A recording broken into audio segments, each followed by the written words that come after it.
Boom! Magandang araw po sa inyo lahat mga kababayan ka-Pokemon. Wala ba akong ipapakilala sa inyong product?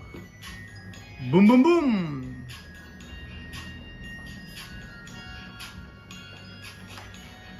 Eto po, papakilala natin ngayon. Pakihawakan please. Tulungan mo ko na. Ayan mga kaibigan! Boom boom boom! Let's go! Lucario Tyranitar Premium Collection. Samahan niyo po kami. Samahan niyo po kami mga kaibigan.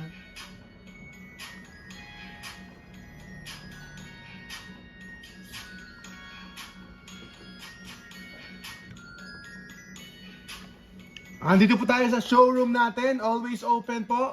At kahapon meron pong dumating. May pumunta po rito kahapon. From Tarlac po ang ating customer kahapon. At nakabili siya ng Ascended Heroes po. Ito po, Lucario Tyranitar, 11 lang po ito, 11. Huwag pong masyadong mahina ang loob ninyo mga kaibigan, mga kababayan ka-Pokemon. Lakasan po ninyo ang loob ninyo. Parang ako lang din, nilalakasan ko po yung loob ko. Kahit na mahina yung loob ko, pero nilalakasan ko rin po. So, Lucario Tyranitar, 11,000 pesos. Boom, boom, boom! First po, si Sir Jerome de la Cruz. Boom, boom, boom! Mga kaibigan, mga kababayan ka-Pokemon, lakasan niyo yung loob ninyo. Although, itong ginagawa natin is just a speculation. Pero, syempre, we're just gonna base it from the history na yung Pokemon Company ay biggest IP na po. Biggest grossing sabihin nating laruan or investment or toy dito po sa TCG, no. Biggest na po siya compared sa Disney, compared sa Marvel. So in a way talagang biggest na po siya. Sony or siguro kahit Samsung, diba, mas malaki pa siya. So kung yun po yung mas malaki pa po yung gross revenue po ng Pokemon Company, and then historically, then yung pagtaas po ng mga products niya ay sobra naman, 'di ba? Milyon-milyon mga kaibigan. Milyon-milyon dolyar po ang halaga ng mga products, or daan-daang libong dolyar po yung halaga po sa mga booster boxes po na available. Ayan, talagang highest grossing na ang Pokemon with about 115 billion dollars po yung gross po ng Pokemon Company. So speculation po itong products natin, itong investment na to, speculation lang po ito. Kumbaga nagbabakasakali lang tayo, naghuhula lang tayo, nagpre-predict lang tayo kung ano po pwedeng mangyari. Pero naman ang gagawin natin, pipiliin natin yung the best set, yung pinaka may potential po, at saka i-base natin sa historical graph, sa historical data, sa mga information po na available po sa atin ngayon through technology. At yung talaga po yung mga nangyayari ngayon based po sa seed investing or seed collecting. So much safer tayo, especially po kapag alam natin yung binibili natin. At we did the right research, we did enough review and checking sa ating mga products. For sure, ay kahit paano hindi ka naman talaga malulugi. Hindi ka naman po talaga mazizero. Talagang papaldo, sibaldo, boom boom boom! Booster packs po ng Sword and Shield. Madalang na po ang booster packs ng Sword and Shield. At saka syempre, yan na po ang magiging issue kapag yung mga sets ay older na po, like Sword and Shield. Kapag loose packs ay more or less, ay marami na pong magic ang pwedeng nangyari. So marami na pong magic ang pwedeng nangyari, especially po sa mga highly sought after na mga packs like Lost Origin, Brilliant Stars, Future Strike, and Evolving Skies. Crown Gina. Kung loose packs po ang pinag-uusapan natin, siyempre nakatiwangwang lang dyan, di ba? So out of curiosity siguro or out of nowhere, di ba, pag may dumaan na interested sa Pokemon, di natin alam. Baka winay na siya or something. Pero hindi na ako sure kung okay pa rin yun or na-mitigate na po yung mga problem na yun. In the past, I think nagawa na ng paraan sa SB, di ba?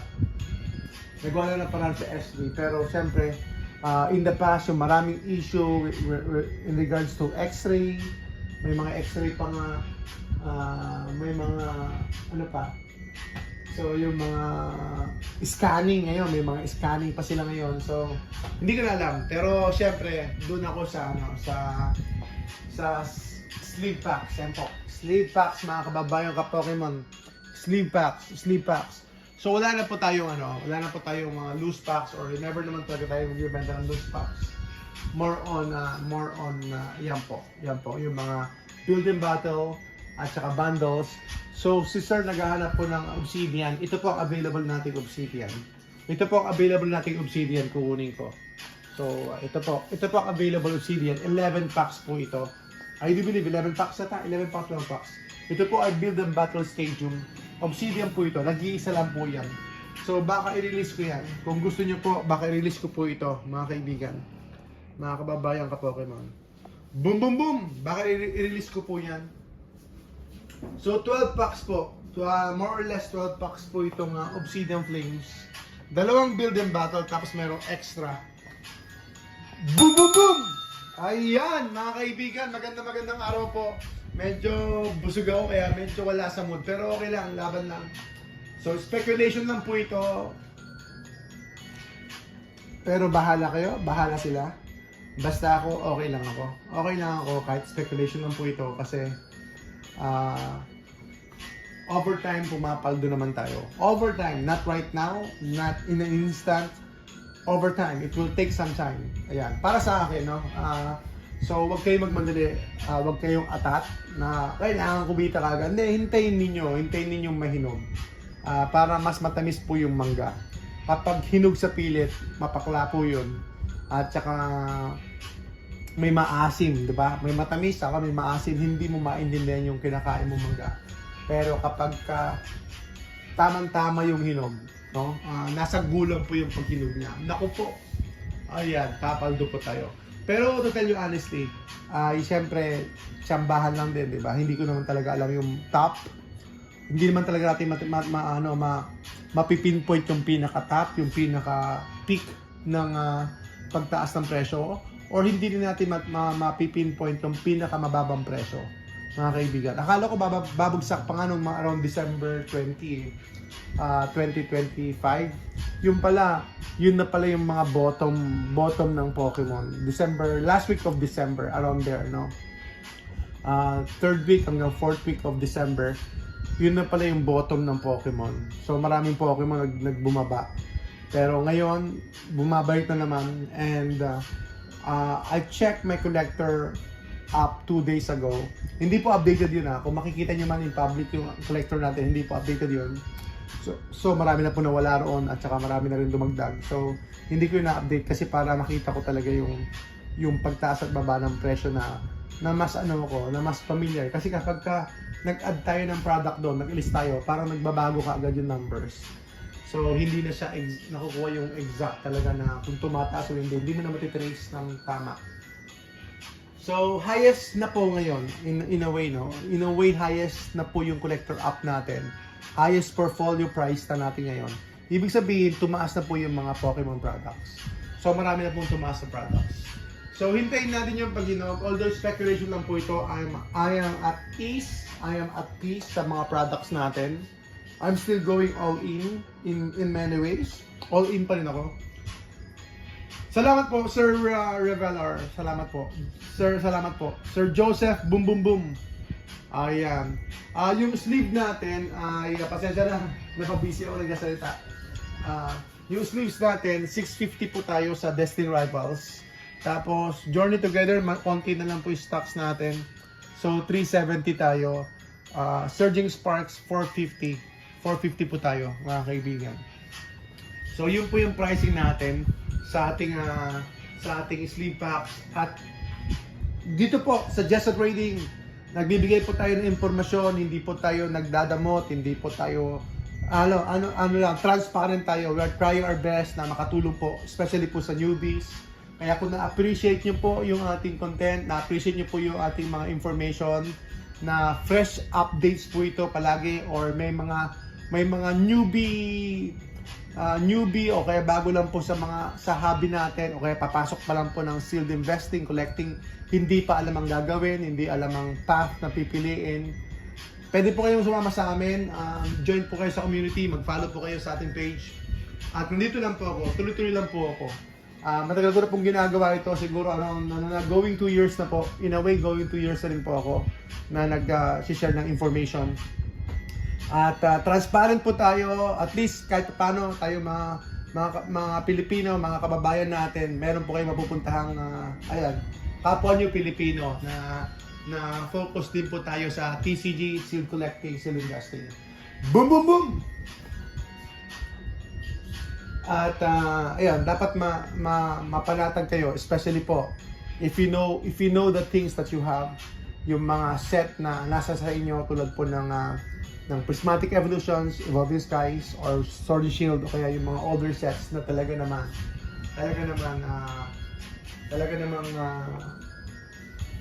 boom boom boom, papaldo po kayo doon kasi you have the quality sets, you have the best sets of the generation. Kapag nasa sa inyo po yun, then you don't have to worry about it. Relax lang, just put it on the side. Importante, ingatan ninyo yung products ninyo. Mas maganda sana kung air condition, tsaka dry yung area, or well protected, hindi masyadong gumagalaw, walang masyadong movement. Kasi napansin ko naglulupok yung yung plastic niya. So yung plastic po na ito, yung plastic po ng EPVs naglulupok siya. Alam niyo yung mga plastic po na matagal na, di ba? Parang yung cellophane, sabi natin yung cellophane. Di ba yung mga cellophane na kung saan-saan lang, kapag nasa labas ng bahay, mga basura, di ba?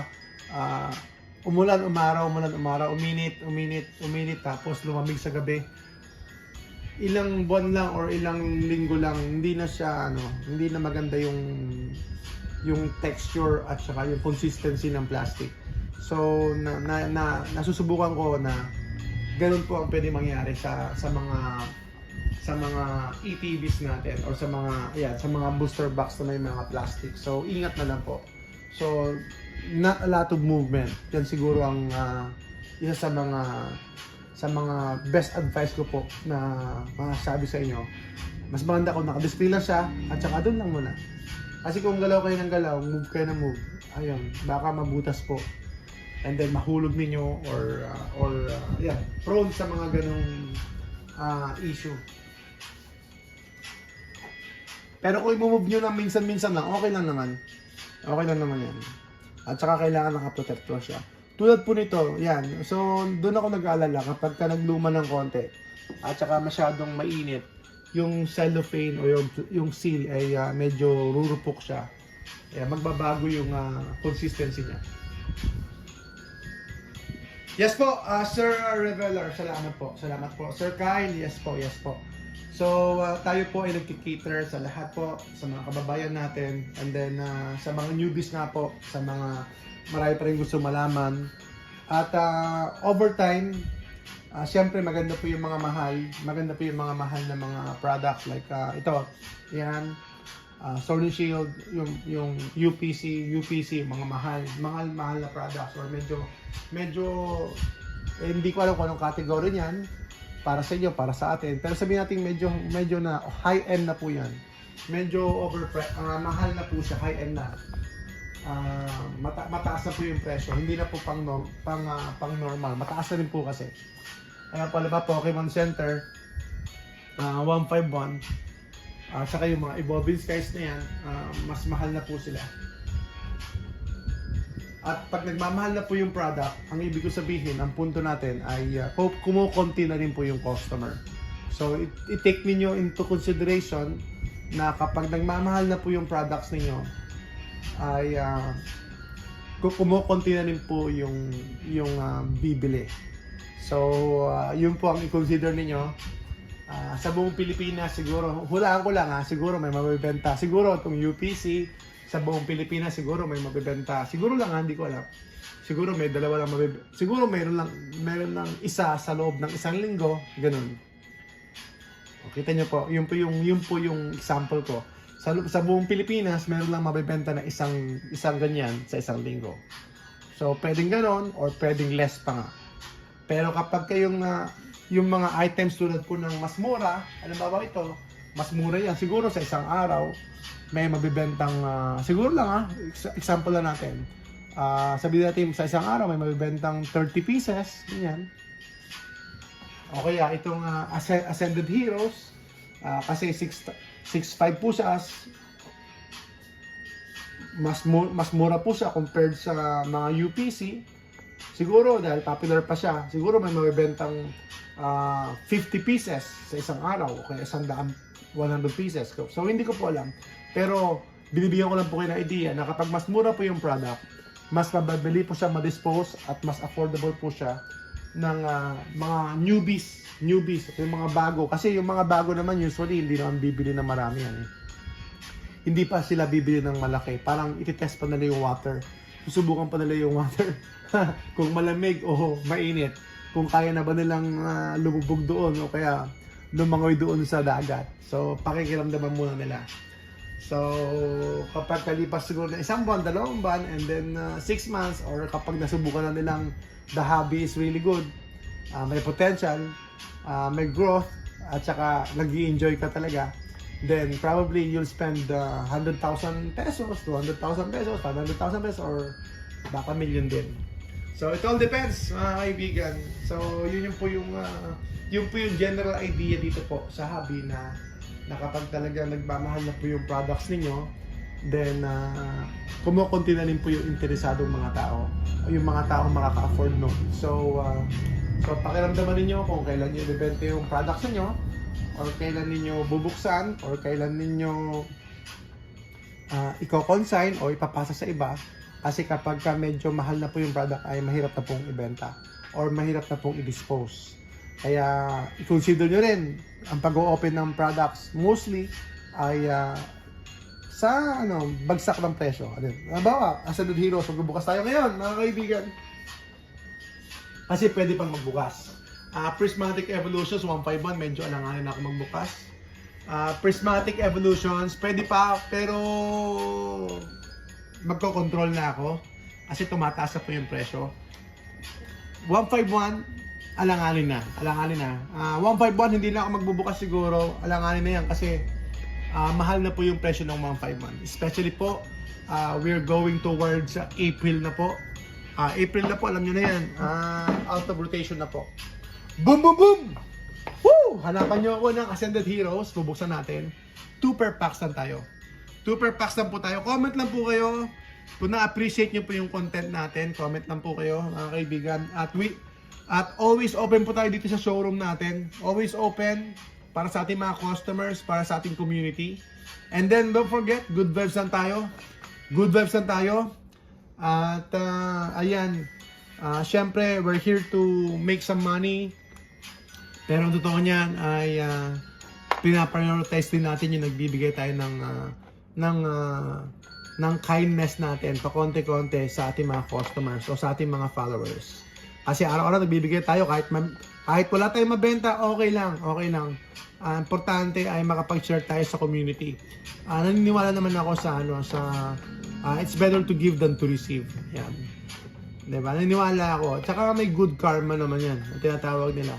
Meron pa rin balik yun. So, continuous na goodness lang tayo. Tuloy-tuloy lang pong kabutihan sa kapwa. At syempre sa ating mga ka-Pokemon, boom boom boom! Itong information nyo sa akin, free po ito. But to be honest, I've been, yung research natin tuloy-tuloy. Tsaka marami din akong kinakausap na mga kasama natin na nag-research din po. So tuloy-tuloy tayo nag-research. Hindi lang ako masyadong, ang tawag dito, hindi lang ako magaling mag-memorize or sobrang technical. Marami pong bumibili niyan, marami may gusto niyan. Pokepad. Boom boom boom.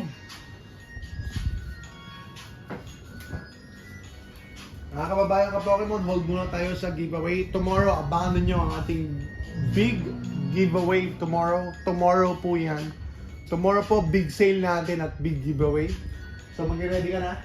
Ready nyo na yung giveaway natin mga kasama, di ba? Sagot. Lakas. Lakas. Ikaw. Ikaw. Go. Okay. Okay daw. Ayan, okay daw. Ano sagot mo, ikaw? Opo. Oo, ayan. Yung mga kasama ko. Video ko kaya kayo.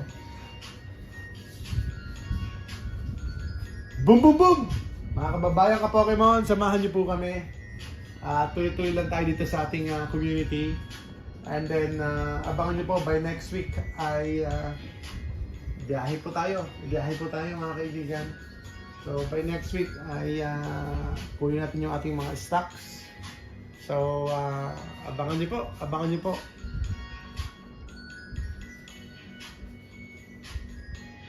At meron din tayong OP14, more on, OP15 pala, OP15, more on personal lang naman po yun. Ay, available po ito, mga kaibigan, available po yung Binder Collection White Flare. 3,600 pesos, last box na po natin ngayon. At syempre yung 151, boom boom boom yan, 151 talaga, grabe, nagkaka all-time high ulit yung 151. 151, wag nyo nang patagalin. Wag nyo na pong patagalin po ang 151 mga kaibigan. Ang 151 po ay talaga naman, sabi ko sa inyo, grabe. Boom, boom, boom!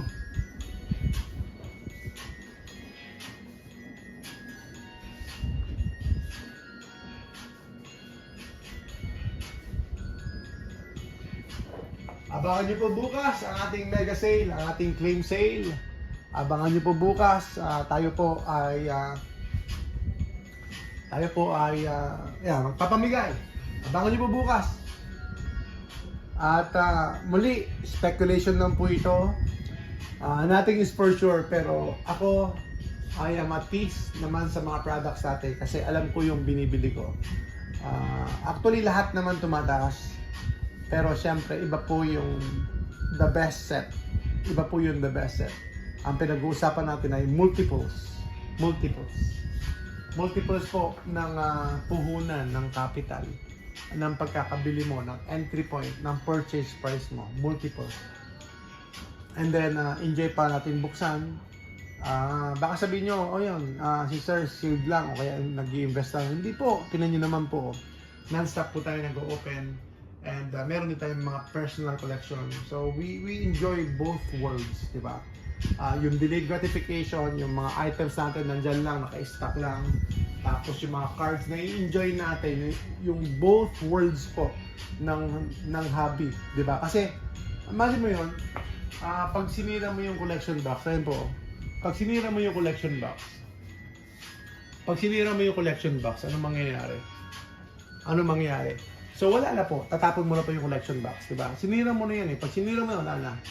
Pero kapag naka-sealed siya, then may enjoy mo pa yung box, may enjoy mo pa yung art design, ayun, pati yung mismong figure ang tawag dito, mapipreserve. Yung mismong figure, mapipreserve po siya.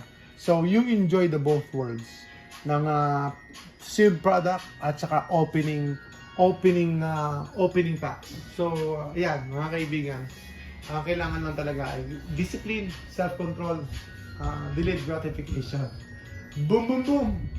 At saka, wag po kayong maatat, wag po kayong magmadali, wag po kayong parang sinisilihan. Mag-start lang po kayo ng small. Start small. Wag niyo pong pilitin ang sarili niyo. Wag niyo pong i-pressure. Start small lang, pakonti-konti lang. Ang importante rito ay may trabaho, magsipag, at saka tuloy-tuloy lang sa negosyo, tuloy-tuloy lang sa kabuhayan. At lahat ng ito ay makakamit natin.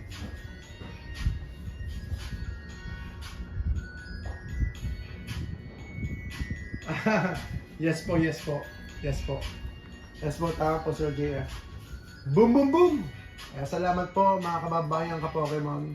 So, ayan, Ang importante ay may passion tayo sa hobby at ini-enjoy lang natin. And then, ayan, we are trying our best na to improve, to grow po yung community natin. And to share some information and somehow makapagturo tayo, especially po sa mga kasamahan natin dito po sa hobby. Ayun lang, positive lang tayo, positive, good vibes. And then, ayan, wala naman talagang masyadong products talaga sa Toys R Us. And then, nagbago na talaga yung Pokemon hobby. So, the demand is so high, kaya yung pre-order talaga it's almost impossible para makakuha ka ng marami talaga. Or ng enough. O kahit na nga isang box lang, almost impossible na, o napakahirap na makachamba ng isang box. Lalo na po sa pre-order. Pero okay lang, ganoon talaga. May demand may demand. Po mga kaibigan, mga kababayan ka po. Abangan niyo po bukas yung ating giveaway. Dagdagan natin yung giveaway natin bukas. At ayan, maghanap po kami ng mga products namin na pwede po namin i-release bukas po.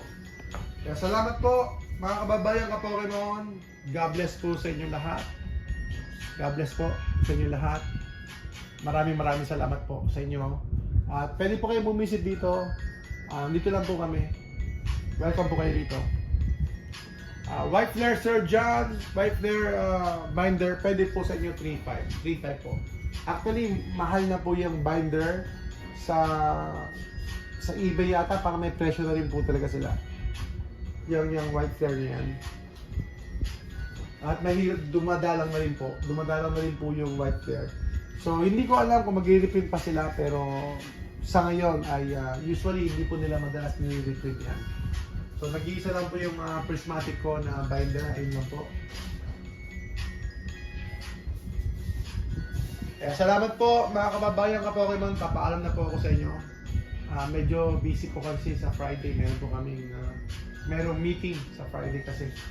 Salamat po mga kababayan ka Pokemon. Boom boom boom! God bless po sa inyo lahat.